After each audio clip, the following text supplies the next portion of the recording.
اور میرے ماں باپ کی موت کی خبر میرے لیے وہ سب سو کمزور لمحہ تھا جس نے مجھے ہدایت کے راستے سے ایک پل میں ہٹا دیا تھا۔ نہ جانے کتنے مہینے تو میں رنج و غم میں ڈوبا رہا، اور اچانک جب ہوش کی دنیا میں واپس آیا تو معلوم ہوا کہ میرے والد کی کمپنی مکمل طور پر ڈوب چکی تھی، اور مجھے سمجھ نہیں آ رہا تھا کہ میں اس تمام مشکلات سے کس طرح خود کو نکالوں۔ ماں باپ کی موت کا غم اتنا بڑا تھا کہ میرے لیے خود کو سنبھالنا بہت مشکل ہو گیا تھا۔ یہ میری بچپن کی عادت تھی کہ میں اپنی ہر نیکی کو اپنی ڈائری میں درج کر لیا کرتا تھا۔ میں اس ڈائری میں ہر وہ بات لکھ لیتا تھا جو میری نیکی کے طور پر میں نے کی ہوتی تھی۔ میں تہجد پڑھتا تھا، نمازیں پڑھتا تھا، تمام نیک کام کرتا تھا، اور ان تمام نیک کاموں کو میں اپنی ڈائری میں نیکیوں کے طور پر درج کر دیتا تھا، یہ سوچ کر کہ میں نے آج اللہ کو راضی کرنے کے لیے یہ نیکی کی ہے۔ میں نے ایک بار پھر سے خود کو سنبھالا اور ایک بار پھر سے اللہ سے رجوع کرنے کی کوشش کی۔ میں ایک بار پھر سے دعا کرنا چاہتا تھا کہ میرے والد کا کاروبار صحیح طریقے سے چل پڑے۔ مجھے کاروبار سے کوئی مطلب نہیں تھا، مجھے صرف اپنے والد کی محنت سے مطلب تھا۔ انہوں نے ساری زندگی محنت کر کے اس کاروبار کو کھڑا کیا تھا اور میں اسے ڈوبتا ہوا نہیں دیکھ سکتا تھا۔ میرے پاس میرے والد کی یہ ایک ہی نشانی تھی۔ میری نیکیوں والی ڈائری تقریباً بڑھ چکی تھی۔ میری ڈائری میں میری بے انتہا نیکیاں درج تھیں۔ آج بھی میں نے یہی کیا تھا۔ میں اپنے گھر آیا اور اپنی نیکیوں والی ڈائری کو اٹھایا اور ایک ایک صفحے کو پلٹنے لگا۔ جوں میں صفحوں کو پلٹ رہا تھا میری آنکھوں سے آنسو نکل رہے تھے۔ میری اس ڈائری میں اب تک لکھے گئے تقریباً 1000 سے بھی اوپر نیکیاں تھیں۔ میں نے اپنے رب کے آگے سجدہ ریز ہو کر رو رو کر دعا مانگی کہ یا اللہ، میں نے زندگی میں اتنی نیکیاں کی ہیں کہ اب تو ان کو گننا بھی ممکن نہیں ہے۔ میرے مالک، میری کسی ایک نیکی کے بدلے ہی مجھے ان مشکلات سے نکال دے۔ میں ہر روز صبح و شام یہ دعا مانگتا اور اس ڈائری کو دیکھ دیکھ کر روتا۔ صبح و شام اللہ تعالیٰ سے یہ دعائیں کرتا کہ یا اللہ، میں نے یہ بھی نیکی کی ہے، میں نے یہ بھی نیکی کی ہے، کسی ایک نیکی کے بدلے ہی مجھے میرے تمام مسائل سے چھٹکارا دلا دے۔ لیکن میری کوئی بھی دعا قبول نہیں ہو رہی تھی۔ پھر وہ لڑکی جو مجھ سے بے حد محبت کرتی تھی، جس سے میں محبت کرتا تھا، میرے کاروبار کے ڈوبنے کا سن کر مجھے چھوڑ کر چلی گئی۔ وہ مجھ سے بھی زیادہ امیر شخص کے پاس چلی گئی۔ میں بہت روتا تھا اور میں نے بہت دعائیں کی کہ وہ واپس آ جائے، لیکن وہ اس شخص کے ساتھ شادی رچا کر ملک سے ہی باہر چلی گئی۔ اس لڑکی کو اپنی زندگی سے واپس لانے کے لیے بھی میں نے بہت دعائیں کی تھیں، لیکن میری یہ دعا بھی قبول نہیں ہوئی۔ ایک عرصہ دعائیں مانگنے کے بعد جو میری دعائیں قبول نہیں ہو رہی تھی تو میں باغی ہونے لگا تھا۔ میں بدظن ہو گیا تھا اللہ تعالیٰ سے، دعاؤں سے بھی۔ آہستہ آہستہ مجھے دعاؤں سے بھی نفرت ہونے لگی۔ نعوذ باللہ، آہستہ آہستہ میں اپنے رب سے دور ہونے لگا۔ میں نے سوچ لیا تھا کہ اب میں دعائیں نہیں مانگوں گا۔ میں نے سوچ لیا تھا کہ اب جو مرضی ہو جائے میں کوئی بھی اچھا کام نہیں کروں گا۔ میں نے سوچ لیا تھا کہ اب میں برے کام کروں گا، تمام گناہوں کی طرف راغب ہو جاؤں گا، گناہ کروں گا۔ اسی وجہ سے میں نے ایک نئی ڈائری خرید لی تھی تاکہ اس میں اپنے تمام گناہ لکھ سکوں۔ میرے ایک دوست نے مجھے بتایا کہ اگر میں برا کام کروں گا تو اس کی وجہ سے میں ان تمام مشکلات سے نکل سکتا ہوں۔ میں نے کافی عرصہ اپنے رب سے مدد مانگی، لیکن جب مجھے ہر طرف سے مایوسی کا سامنا کرنا پڑا تو مجبور ہو کر میں نے گناہوں کا راستہ اختیار کر لیا۔ سچ کہا گیا ہے کہ گناہوں میں بہت لذت ہوتی ہے۔ یہ ایک ایسا دلدل ہے جس میں انسان جب پھنستا ہے تو بس پھر اس میں پھنستا جاتا ہے، آہستہ آہستہ، دھیرے دھیرے، لیکن اس دلدل سے نکلنا بے حد مشکل ہوتا ہے۔ آہستہ آہستہ میں بھی اس دلدل میں پھنسنے لگا تھا۔ میں نے ہر چھوٹا موٹا گناہ شروع کر دیا۔ پھر مجھے اس بات کا علم ہوا کہ اس دلدل میں میں اکیلا نہیں ہوں، بلکہ بہت سے لوگ ہیں جو اس دلدل میں پھنس چکے ہیں، اور بہت سے تو ایسے ہیں جو اپنی مرضی سے اس دلدل میں پھنستے ہیں۔ آہستہ آہستہ میں ان گناہوں میں جینے لگا۔ اب میری زندگی انہیں گناہوں میں بسر ہو رہی تھی، ایک کے بعد ایک، دوسرے کے بعد تیسرا، تیسرے کے بعد چوتھا، اور پھر بس میں نے زنا کا کام شروع کر دیا۔ اور اس کام میں اس قدر لذت تھی کہ میں اپنے خدا کو بالکل ہی بھول بیٹھا تھا۔ یہ سچ تھا کہ میں نے دن بدن بہت زیادہ ترقی کی۔ آہستہ آہستہ میں کامیابی کی بلندیوں تک پہنچ گیا۔ اس دوران میں نے کئی لڑکیاں پھنسا رکھی تھی۔ میرے تمام گناہوں میں زنا سب سے بڑا گناہ تھا اور سب سے پسندیدہ بھی۔ میں ہر رات کسی نہ کسی لڑکی کے ساتھ زنا کرتا تھا اور مجھے اس بات کا ذرا برابر بھی افسوس نہیں ہوتا تھا۔ تمام لڑکیاں اپنی مرضی سے میرے ساتھ رشتہ قائم کرنے کے لیے تیار ہو جاتی تھیں، اور جب مجھے ان کی ضرورت ہوتی تو میں ان سے اپنی ضروریات پوری کرتا تھا۔ لیکن ایسے میں ایک ایسی لڑکی بھی تھی جسے پھنسانا میرے لیے بے حد مشکل ہو رہا تھا۔ مجھے اس لڑکی سے ایک عجیب سی انسیت ہو گئی تھی۔ میں اپنی تمام تر باتیں اسے بتانے لگا تھا۔ مجھے اس لڑکی میں اپنا عکس دکھائی دینے لگا تھا۔ مجھے یقین ہو چلا تھا کہ وہ لڑکی بھی میری طرح ہی گناہوں میں ملوث ہے۔ اور میں اچھے سے جانتا تھا کہ وہ بھی میرے ساتھ اس گناہ میں شریک ہونے کے لیے راضی ہوگی۔ وہ لڑکی تو مجھے نہ مل سکی، لیکن اس کے علاوہ مجھے بہت سی لڑکیاں مل چکی تھیں جو میری ہی طرح ان کاموں میں ملوث تھیں۔ جیسے ہی میں انہیں زنا کی آفر کرتا وہ فوراً راضی ہو جاتی، اور اس طرح میں اس دلدل میں بس پھنستا چلا گیا۔ تقریباً ایک عرصہ میں نے ان گناہوں میں گزارا، اور اس دوران میں تقریباً کامیابیوں کی بلندیوں تک پہنچ چکا تھا۔ لیکن ایک دن اچانک سے میرے ساتھ کچھ ایسا ہوا جس نے مجھے واپس سے زمین پر لا پھینکا۔ میری کمپنی ایک مرتبہ پھر سے ڈوب چکی تھی۔ میں نے ہر ممکن کوشش کی کہ میں اپنی کمپنی کو دوبارہ سے بلندیوں تک پہنچا سکوں، لیکن میری ہر کوشش ناکام جا رہی تھی۔ میں گناہوں میں اس قدر گھرا ہوا تھا کہ اب واپسی کا راستہ شاید ممکن نہیں تھا۔ میری اسی دوست نے مجھے حوصلہ دیا اور تسلی دی۔ اس نے کہا کہ بہت جلد میں واپس سے اپنا مقام حاصل کر لوں گا، لیکن لاکھ کوششوں کے باوجود بھی میں اپنا وہ مقام حاصل نہیں کر پایا تھا۔ بزنس میں اس قدر ناکامی کی وجہ سے مجھے اشد ضرورت تھی کہ میں کچھ پل کے لیے سکون حاصل کروں۔ اسی وجہ سے میں نے اس لڑکی کو اپنے سکون کے لیے استعمال کرنا چاہا۔ میں اپنے رب کو مکمل طور پر بھول بیٹھا تھا۔ میں اس کی رحمت سے نا امید ہو گیا تھا۔ اس وجہ سے میں نے گناہوں کا راستہ اختیار کر لیا، اور میں اس گناہ کے دلدل میں اس قدر پھنس چکا تھا، کوئی چاہتا بھی تو مجھے اس میں سے نہیں نکال سکتا تھا۔ دراصل میرے دل پر قفل پڑ چکے تھے، اسی وجہ سے میں کسی بھی نیکی کی طرف مائل نہیں ہو سکتا تھا۔ لیکن آج جو حقیقت مجھ پر افشا ہوئی تھی اس نے میری آنکھیں در حقیقت کھول دی تھیں، کیونکہ وہ لڑکی میرے سامنے تھی، اور جس چیز نے مجھے بے تحاشا پریشان کیا تھا وہ یہ تھا کہ میری ڈائری جل چکی تھی۔ رات کو جب میں سویا تھا مجھے اچھے طریقے سے یاد تھا کہ میری ڈائری بالکل صحیح سلامت تھی، وہ میری گناہوں والی ڈائری تھی۔ لیکن جیسے ہی میں صبح اٹھا تو وہ ڈائری جل چکی تھی۔ میں حیران ہوا کہ بھلا یہ کیسے جلی۔ میں نے اس لڑکی سے پوچھا تو اس نے مجھے بتایا کہ اس نے میری گناہوں والی ڈائری کو جلا دیا ہے۔ میں خود ہی یہ بات نہیں سمجھ پایا کہ اس نے ایسا کیوں کیا، لیکن جب میں نے اس سے حقیقت معلوم کرنے کی کوشش کی تو اس نے مجھے بتایا کہ وہ وہی لڑکی تھی جس سے میں فون پر چیٹنگ کیا کرتا تھا۔ میں نے کبھی اس لڑکی کو دیکھا نہیں تھا، وہ مجھے انجان نمبر سے ملی تھی۔ اس کے بعد نہ جانے کیا کشش مجھے اس لڑکی کے ساتھ باتیں کرتے ہوئے محسوس ہوتی تھی کہ میں نے کبھی اسے دیکھنے کی بھی ضد نہیں کی تھی، نہ ہی تو اس نے اپنی کوئی تصویر بھیجی اور نہ ہی میں نے کبھی مانگی، لیکن میرے دل میں اس کو روبرو دیکھنے کی خواہش تھی۔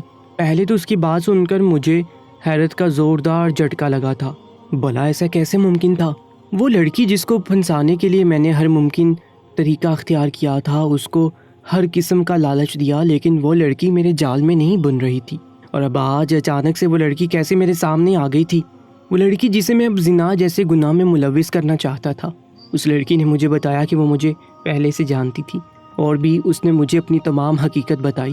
اس نے مجھے یہ بتایا کہ وہ بھی میری ہی طرح بدگمان تھی، وہ بھی میری ہی طرح باغی ہو چکی تھی، وہ بھی اپنے اصل سے بھٹک گئی تھی۔ اس کی یہ بات سن کر مجھے دوسرا جھٹکا لگا تھا، کیونکہ یہ سچ تھا کہ میں اس لڑکی کو اپنے تمام راز بتا چکا تھا، کیونکہ کہیں نہ کہیں مجھے یہ بھی یقین تھا کہ وہ لڑکی بھی میری ہی طرح گناہ گار ہوگی، اور میں یہ اچھے سے جانتا تھا کہ وہ کبھی بھی میرے راز کو کسی دوسرے کے سامنے نہیں کھولے گی۔ جس چیز کی مجھے سب سے زیادہ حیرت ہوئی تھی وہ یہ تھی کہ بھلا وہ اس وقت یہاں کیا کر رہی تھی، جب وہ اچھے سے جانتی تھی کہ میں کون ہوں اور اس کے ساتھ کیا کرنے کا ارادہ رکھتا ہوں، تو پھر وہ خود یہاں چل کر کیوں آئی تھی؟ لیکن پھر اس لڑکی نے مجھے بتایا کہ وہ یہاں پر کیوں آئی تھی، اس کا اصل مقصد کیا تھا۔ میں بھی تمہاری ہی طرح ایک باغی لڑکی ہوں، تم نے اپنے والدین کی محبت میں اپنے رب کو چھوڑ دیا اور گناہوں کی طرف آگے۔ میں نے اپنے شوہر کی محبت میں رب کو چھوڑ کر یہ راستہ اپنایا تھا، بالکل اسی طرح جس طرح تم نے اپنے والدین کی زندگی کے لیے دعا مانگی تھی۔ میں نے اپنے شوہر کی زندگی کے لیے دعا مانگی تھی۔ میری نئی شادی ہوئی تھی اور میرے پیٹ میں میرے شوہر کا بچہ تھا، لیکن اچانک سے وہ بیمار ہو گیا اور ایک ہفتے تک ہسپتال میں پڑا رہا۔ میں اللہ کے حضور روتی رہی، دعائیں کرتی رہی کہ میرے پاس میرے شوہر کے علاوہ کچھ نہیں ہے، لیکن میری دعا قبول نہیں ہوئی، اور وہی ایک لمحہ تھا جو میں باغی ہو گئی۔ اس کی بات سن کر پہلے تو میں بہت حیران ہو گیا کہ اسے کیسے پتا کہ میں ایک باغی ہوں، کیونکہ یہ بات تو میں نے کبھی اس سے پہلے بتائی ہی نہیں تھی کہ میں باغی ہو چکا ہوں۔ ہماری جب بھی بات ہوئی تھی میں نے اس کو اپنے گناہوں کے بارے میں بتایا تھا، میں نے اسے کبھی بھی اپنی نیکیوں کے بارے میں نہیں بتایا تھا۔ وہ زندگی جو میں نے نیکیوں میں گزاری تھی، اس زندگی کے بارے میں میرے علاوہ تو کوئی اور جانتا ہی نہیں تھا۔ تو بھلا اسے کیسے اس بات کا اندازہ ہوا؟ جو میں نے اس سے یہ بات پوچھی تو اس کے بدلے میں اس نے مجھے یہ جواب دیا کہ میں بھی پہلے بہت ہی ایماندار، نیک اور صوم و صلات کی پابند لڑکی تھی، لیکن میری زندگی میں کچھ ایسی مشکلات آ گئی تھیں جن کی وجہ سے میں بہت زیادہ پریشان رہنے لگی۔ میں نے اللہ تعالیٰ سے ہر قسم کی دعا کی، نمازیں پڑھی، قرآن پڑھا، لیکن میرے لیے کسی بھی طرح سے مدد کا کوئی دروازہ وا نہ کیا گیا۔ یہ بتا کر وہ بے آواز رونے لگی تھی۔ میں حیرت و بے یقینی سے بیٹھا چپ چاپ اس کی باتیں سن رہا تھا۔ اسی وجہ سے میں بھی اپنی راہ راست سے بھٹک چکی تھی۔ میں تو اس قدر بھٹک گئی تھی کہ میں نے اپنا مذہب ہی بدل لیا تھا۔ میں نے ایک عرصہ کرسچن بن کر گزارا تھا۔ اس کرسچن والی بات پر مجھے جھٹکا لگا تھا۔ ہاں، میں مانتا ہوں کہ میں بہت گناہ گار تھا، لیکن جو بھی تھا میں نے کبھی بھی اپنا مذہب تبدیل کرنے کی کوشش نہیں کی تھی۔ لیکن اس لڑکی کی یہ بات سن کر ایک لمحے کے لیے مجھے اس لڑکی سے خوف محسوس ہوا تھا۔ جانے کیوں؟ میں چرچ میں جاتی تھی، وہاں جا کر میں نے اپنی دعائیں مانگی، بے حد دعائیں مانگی، اپنی تمام مرادیں پوری کرنے کے لیے ہر وہ کام کیا جو ایک کرسچن اپنے رب کو راضی کرنے کے لیے کرتا ہے۔ اور حیرت کی بات یہ تھی کہ میری ہر دعا قبول ہوتی چلی گئی۔ وہ شوہر جس کی خاطر میں نے رب کا راستہ چھوڑ دیا تھا وہ میرے دل سے نکل چکا تھا۔ پھر مجھے کسی ایسے انسان کی تلاش تھی جس سے میں ہر بات کہہ سکوں، اور مجھے تم مل گئے۔ مجھے تم سے محبت ہو گئی۔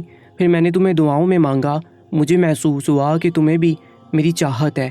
مجھے سب کچھ ملتا چلا گیا، لیکن یہ سب مجھے عیسائی ہونے کے بعد ملا، اور میں دل ہی دل میں اپنے رب سے شرمندہ تھی، کیونکہ میں جانتی تھی کہ میرا اللہ ہی میری مدد کر رہا ہے۔ مجھے اس بات کا اندازہ ہو گیا تھا کہ یہ میری آزمائش تھی اللہ کی طرف سے، اور میں اس آزمائش پر پوری نہیں اتر پائی۔ میں نے بجائے اپنے رب کے حضور جھکنے کے، مسلسل اپنے رب سے رحمت کی امید رکھنے کے، میں اپنے رب سے نا امید ہو چکی تھی، اور اسی نا امیدی کی وجہ سے میں اپنا اصل کھو چکی تھی۔ اور مجھے اس بات کا اندازہ ہو گیا تھا کہ مجھے اپنے رب سے نا امید نہیں ہونا چاہیے، بلکہ مجھے اپنا مذہب کسی بھی قیمت پر تبدیل نہیں کرنا چاہیے تھا۔ جو ہی مجھے اس بات کا اندازہ ہوا، میں نے اپنے رب سے توبہ کر لی اور واپس سے مسلمان ہو گئی۔ میں اس قدر گناہ گار ہو چکی تھی کہ اپنے رب سے بات کرتے وقت بھی شرمندہ ہونے لگی۔ میں خود نہیں سمجھ پا رہی تھی کہ میں اس قدر بددل کیسے ہوگی، میں اپنے رب کی رحمت سے نا امید کیسے ہوگی، اپنے اصل کی طرف واپس لوٹ آئی تھی، اور میں اپنی زندگی کے بارے میں سوچ رہی تھی۔ جب مجھے تمہارے بارے میں پتہ چلا، مجھے اس بات کا احساس ہوا کہ تم بھی گناہوں کے اس دلدل میں ہو، تو مجھے لگا کیوں نہ میں تمہیں بھی راہ راست پر واپس لے آؤں۔ اسی وجہ سے میں نے جان بوجھ کر تم سے اس رات رابطہ نہیں کیا۔ اس رات میں جان بوجھ کر تمہاری گاڑی کے سامنے آئی تھی، اچھے سے جانتی تھی کہ تم مجھے اپنے ساتھ ضرور لے جاؤ گے۔ تم نے خود مجھے یہ بات بتائی تھی کہ تمہارے پاس ایک گناہوں والی ڈائری ہے، اور تم اپنے تمام گناہ اس ڈائری میں لکھتے ہو۔ اسی وجہ سے میں نے اس ڈائری کو جلا دیا ہے۔ اس ڈائری کو جلانے کے بعد اب تمہارے تمام گناہ مٹ چکے ہیں۔ اگر تم اب چاہو تو اپنے اصل کی طرف لوٹ سکتے ہو۔ اس کی یہ بات سن کر جانے کیوں مجھے بے تحاشا رونا آیا تھا۔ بھلا ایسا کیسے ممکن تھا کہ اتنے گناہ کرنے کے بعد میں واپس اپنے رب کی طرف لوٹ جاؤں؟ کس منہ سے میں اپنے رب کے سامنے جاؤں گا؟ یہ سوچ ہی میری روح کو کھینچ رہی تھی۔ اور رہی بات کل رات کی، تو کل رات ہمارے درمیان کچھ نہیں ہوا تھا۔ اس کی اس بات پر میں حیران رہ گیا، کیونکہ یہ تو ناقابل یقین بات تھی۔ ایسا کیسے ہو سکتا تھا؟ کل رات میں نے خود اس کے ساتھ زنا کیا تھا، تو بھلا وہ یہ کیسے کہہ سکتی تھی کہ کل رات ہمارے درمیان کچھ نہیں ہوا؟ لیکن پھر اس نے مجھے جب حقیقت بتائی تو مجھے مزید شرمندگی کا سامنا ہوا۔ کل رات میں نے جو جوس تمہیں پلایا تھا اس میں نیند کی دوا تھی۔ نیند کی دوا کھانے کے بعد تم تقریباً بے ہوش ہو چکے تھے، اور ہم دونوں کے درمیان کوئی بھی غلط رشتہ قائم نہیں ہو سکا۔ میں چاہتی ہوں تم اپنے تمام غلط کاموں کو چھوڑ دو اور اللہ تعالیٰ کی طرف واپس لوٹ آؤ۔